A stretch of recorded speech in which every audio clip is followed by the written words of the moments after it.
Bonjour à tous, ravi de vous retrouver pour ce dernier journal de la 44e édition du Festival de la bande dessinée d'Angoulême. La ville se réveille après la cérémonie de remise des prix qui s'est déroulée hier soir et dont voici le palmarès. Fauve d'or, prix du meilleur album Paysage après la bataille d'Éric Lambé et Philippe de Pierrepont chez Actes Sud BD Frémoc. Fauve d'Angoulême, prix spécial du jury Ce qu'il faut de terre à l'homme de Martin Véron chez Dargaud. Fauve d'Angoulême, prix de la série Shizakobe, tome 4 de Minetaro Mochizuki chez Le Lézard Noir. Fauve d'Angoulême, prix révélation Mauvaise fille de Anko chez Cornelius.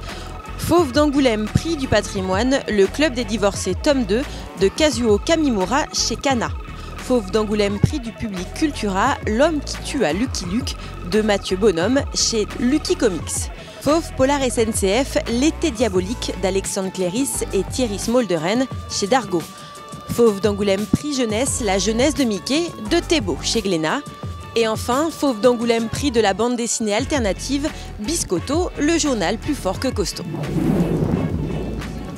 Synoptique met en valeur l'ensemble de l'œuvre de Louis Fang, cet artiste pluridisciplinaire. Gaëtan Carassé nous dévoile les planches originelles de l'écrivaine, scénariste mais également réalisatrice. J'ai imaginé l'expo comme j'ai imaginé mes livres et mes histoires en général. Bon, la plupart des gens ne connaissent pas tout de ce que j'ai fait, mais je voudrais que les gens qui découvrent, et même les gens qui connaissent déjà, soient déboussolés, soient perdus en route et arrivent à retomber sur leurs pas par l'intuition, juste en se servant de leur sens et pas du tout de leur cerveau. Ce qui m'importe, moi, dans cette exposition, c'est vraiment la sensation. C'est d'arriver à une espèce d'état mental un peu flottant, un peu comme dans un rêve, en fait. L'exposition serait un peu comme un rêve qu'on fait, où on est un peu perdu, on ne comprend pas tout, mais on ressent des choses. Le principal travail, je pense, c'est d'arriver à traduire ce que j'ai à l'intérieur de moi en mots. Et il faut que ces mots contaminent le dessinateur ensuite, et que ça génère en lui ses propres images, ses propres émotions. Et ensuite, on voit à la fin la fusion de nos deux visions, ce qu'elle donne.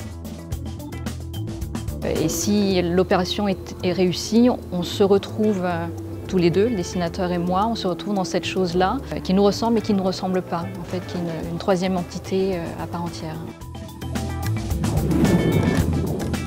Le personnage mythique de Disney est à Angoulême. Non, non, pas la fille des remparts. Mickey Mouse, dont les auteurs français se sont emparés pour proposer une vision très personnelle. Mais je ne vous en dis pas plus, Patrick Lavaux fait parler les images. L'exposition donc, a été créée par la Galerie Glénat, dont je suis le directeur, à Paris. Les 4 artistes de l'exposition sont Régis Loisel, Nicolas Karamidas, Causet et Thébault. Voilà, ce sont des dessinateurs qui sont plutôt très connus dans le monde de la bande dessinée européenne. Et on leur a confié à réaliser des albums de Mickey chez Glénat.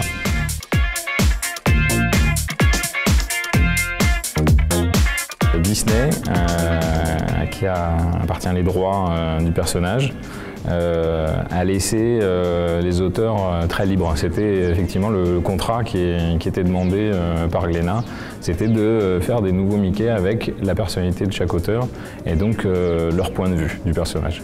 Les relectures, Disney n'a pas dirigé les albums, mais les auteurs étaient très libres, mais effectivement il y a eu des relectures, donc il y a eu des petites corrections de ci, de là.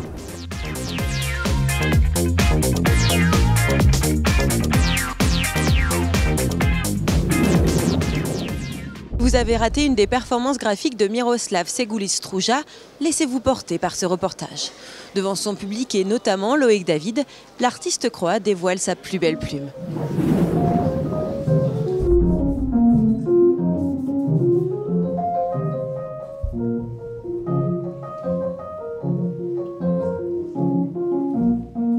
Eh bien, on est au musée du papier et on fait une performance graphique qu'on a appelée Live Session. avec Miroslav Seklik, qui est peintre et BDaste, qui a travaillé sur sa BD Pilote sur la fumée, qui est construite sur les 4 saisons. Donc, du coup, on a décidé de refaire sur l'idée des 4 saisons une improvisation et en peinture et en musique en temps réel, en se suivant l'un à l'autre.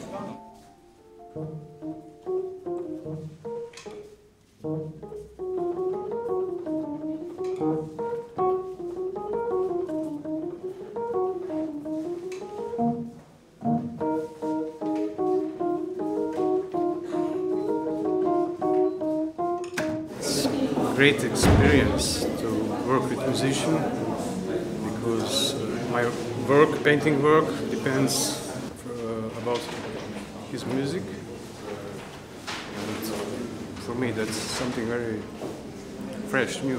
Parfois c'est lui qui m'inspire avec des coups de pinceau, parfois c'est lui avec le rythme et du coup je transforme ça en musique aussi. Parfois c'est moins figuratif et c'est plus romancé.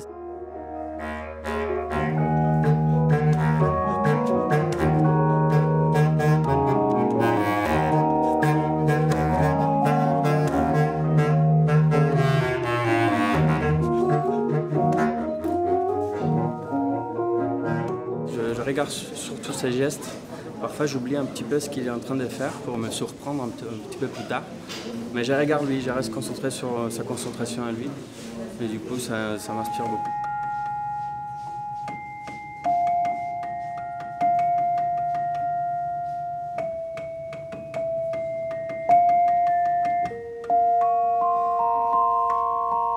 I feel a little bit shy, I feel dreamer, but maybe that helps, I don't know. I tried this dreamer and this not secure feeling put on the paper. Le dernier concert de dessin s'est terminé en beauté.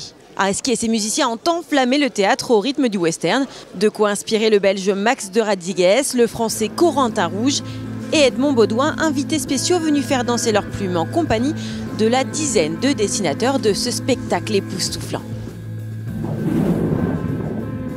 C'est la fin de ce journal. Merci de nous avoir suivis tout au long de la semaine.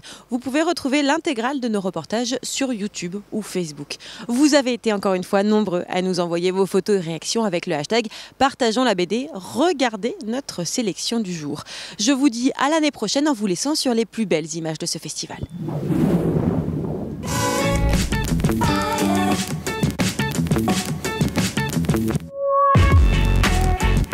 Le dessin, c'est une manière de retrouver, enfin, je sais pas un équilibre, enfin, une motivation, une raison de continuer à marcher de l'avant. Eisner, c'est quelqu'un qui, je dirais que c'est un peu l'athlète complet de la BD américaine.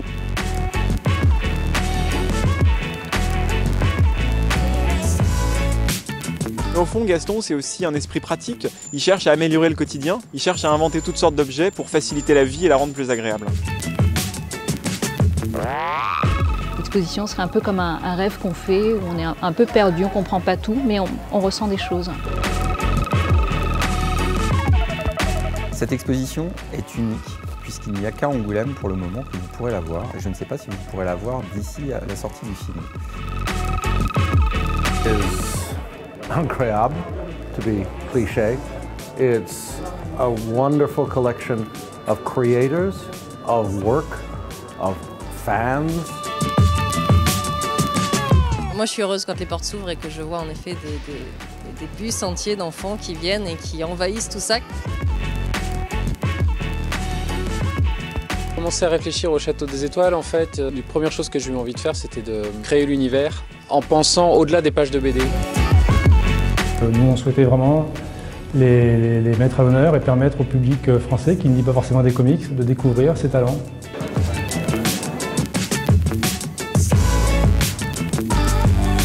Cette exposition présente des œuvres qui sont issues de l'AS Grand Atelier. L'AS Grand Atelier, c'est un centre d'art, un lieu de création destiné aux personnes handicapées mentales. Le principe du livre, c'est que le texte raconte la révolution de 1789 et le dessin raconte une révolution au présent, au futur proche.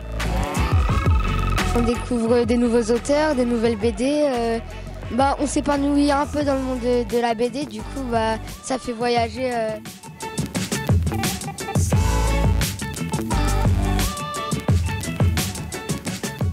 Et c'est vrai que cette année, ici, à Angoulême, nous faisons un coup de projecteur particulier sur la bande dessinée polar.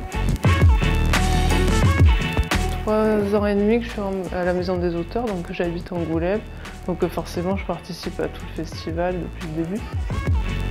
Le thème des 24 heures de la bande dessinée, ça consiste à dessiner 24 pages de bande dessinée en l'espace de 24 heures. Kazuo Kamimura, c'est un auteur des années 60 et 70 qui a accompagné l'essor du genre adulte et dramatique de la bande dessinée au Japon.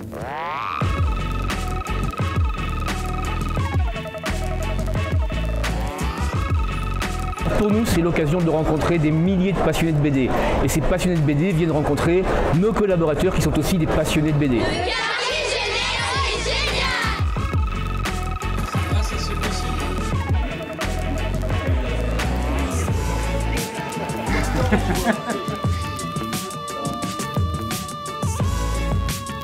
All my life, when I was a child, in the world of paper, and right now I have exhibition in the Museum of Paper. C'est pratiquement comme les originaux qui ont servi à faire mon histoire de l'art, à la dessiner. C'est une exposition transmuraille. Ce sont des bandes dessinées faites par des personnes qui sont en prison. On a de très bons festivals en France, mais celui-ci fait partie de nos plus grands festivals.